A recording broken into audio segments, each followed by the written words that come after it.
Well, back with us now to take us through their selection of the newspapers, we have Times columnist Jenny Russell and Kevin Schofield, editor of Politics Home. Welcome back to both of you. Start with you first, Jenny. You're having a look at this story on page 1 of the Times, the future of the BBC, as it were. I think this is one of the most scandalous stories that I've seen for a very long time. It's just remarkable. The government is set to remove the BBC Trust, which nobody thinks works, and they're the organisation that oversees the operating of the BBC.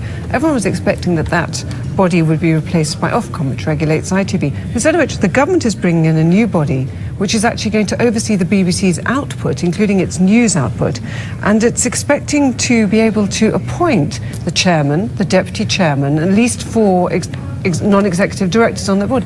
What that means in effect is you're going to have political appointees deciding on what goes on in the BBC and its day-to-day news coverage. I mean, because we already had that story, didn't we, that the Culture Secretary wasn't very keen on competitive scheduling, and it's posed as Strictly Come Dancing versus the X Factor, that this body would be taking those kind of decisions. This would be absolutely petrifying. I mean, those of us who've worked in news and current affairs know that the kind of pressure that you get from political parties, we've all had the calls from people like Alistair Campbell screaming at us down the phone. If you've got government ministers who've got their appointees in the BBC saying, well, let's not do this embarrassing story about the Panama Papers, shall we?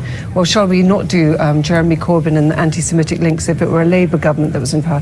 You cannot bring politicians that close to broadcasting without changing the whole culture of Britain. I mean, we pride ourselves on being able to make independent decisions as broadcasters. It's an absolutely shocking idea.